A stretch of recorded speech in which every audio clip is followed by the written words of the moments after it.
Ngayong araw na ito ay gagawa na naman tayo ng another egg recipe na tamang-tama for breakfast, pwede rin pang lunch at for dinner dahil kalahati lang nito ay mabubusog na tayo. Sa isang bowl, pagsamahin ang mga dry ingredients. Plain flour, baking powder,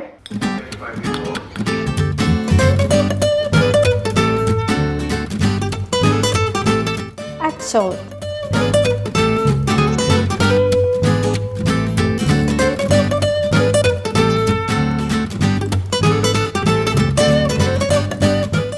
Dahan-dahan natin dito ilagay ang warm water. Haluin ito.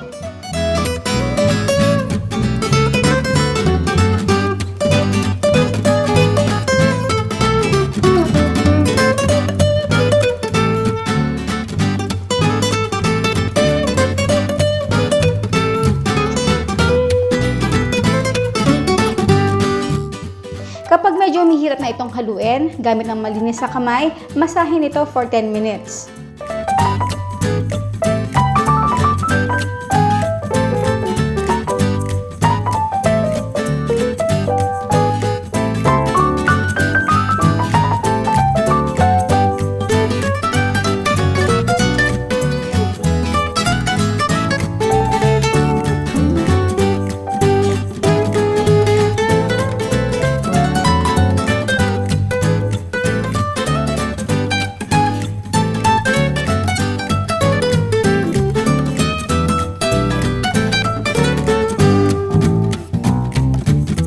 Takpan and let it rest for 20 minutes.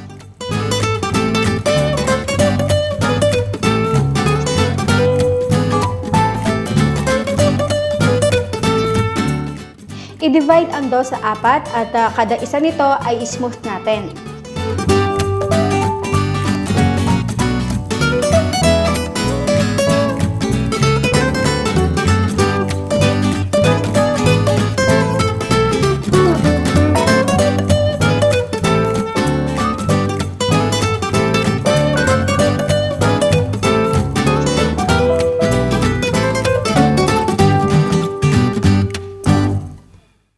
Takpan natin ito ng towel habang paisa-isa natin itong niro-roll. I highly suggest na gumamit tayo dito ng wooden board kasi makikita nyo mamaya, ipapakita ko sa inyo. Lagyan muna ito ng flour, tsaka natin ito i-roll ng pabilog. Keep in mind na dapat dry ang ating counter surface kasi kapag ito ay oily or madulas, hindi magiging successful ang pag-roll ng ating dough at makikita nyo yan mamaya. At syempre habang tayo ay nagro-roll ay hindi maiiwasan na may magpo-fold sa gilid nito. Ayusin lang ito at roll it again.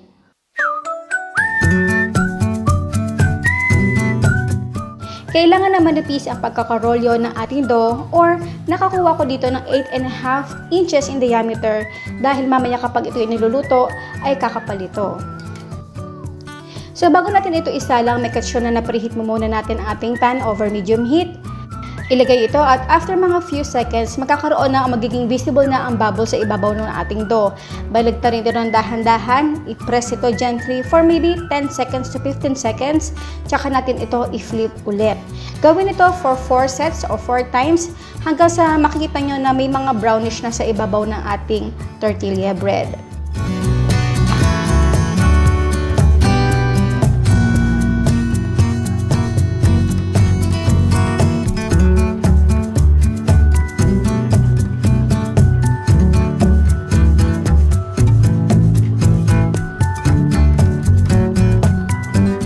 Sa mga first-timer na gagaya ng ating recipe, especially itong ating tortilla bread, ay hindi ito mangyayari overnight. It will take a time and make it a lot of more practice para ma-perfect ang ating paggawa ng ating tortilla bread.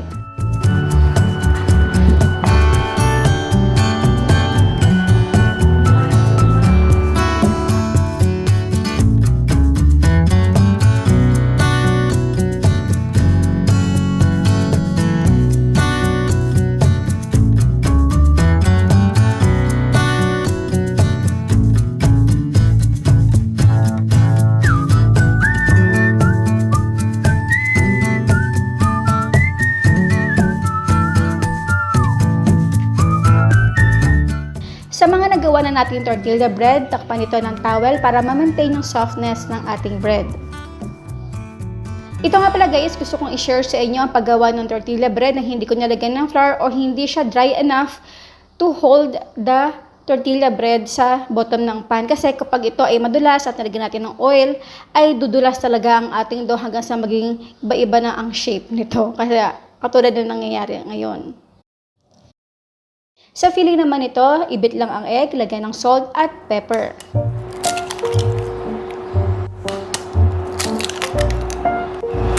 Basa.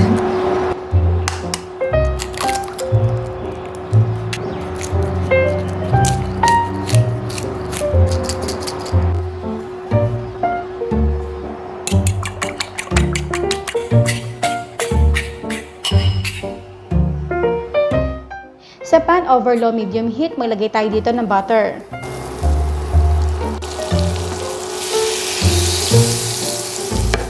Isunod na natin dito ang itlog.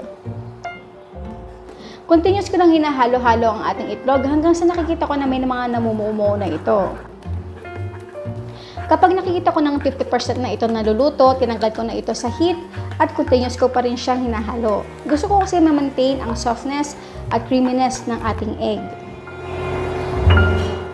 Sa pag-assemble naman ito, first syempre yung tortilla bread.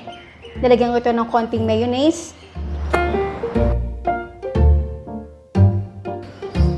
Ham, gulay na pinaghalo ko ang capsicum at ang onion, ang ating itlog, shredded cheese, ketchup, at another ham.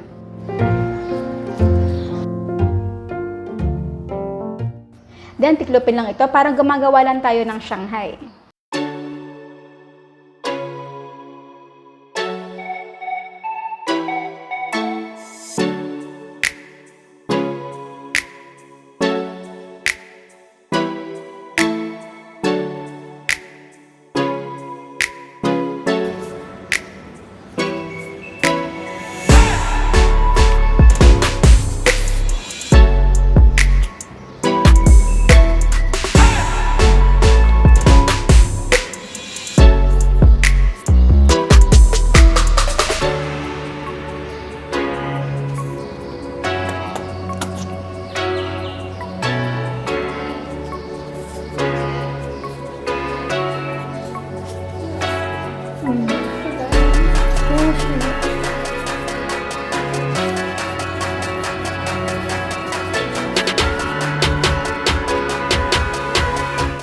At sa ating final stage, i-toast lang natin ang ating egg burrito for a few minutes.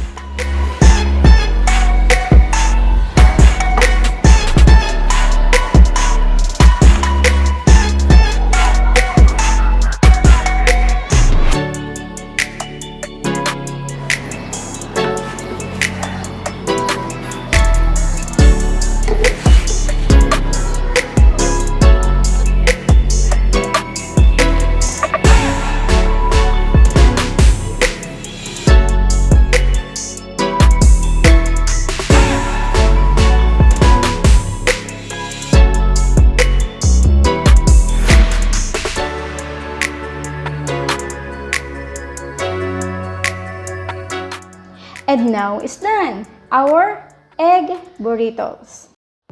Nga pala guys, sa mga food vloggers na gustong ma-boost or umangat ang inyong mga views, pwede nyo i-promote ang inyong mga videos sa aking dalawang FB groups. Ito ay ang Pagkain Pinoy at Recipe Negosyo at ang ating official ANG SARAP GRABE Share Filipino Recipes Group. At ang ating pinakahihintay na BTS! Batian Time Section.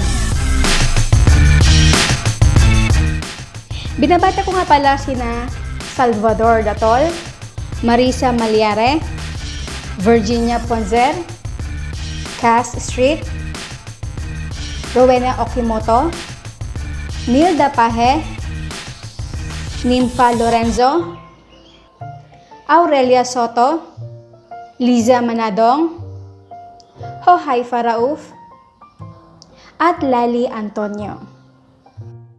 Ayan po guys, kung gusto nyo kayong ma-shoutout, pakitype na lang sa comment box, shoutout para madali ko kayong makita. Ayan po guys, just be safe, be healthy, and be happy. Bye!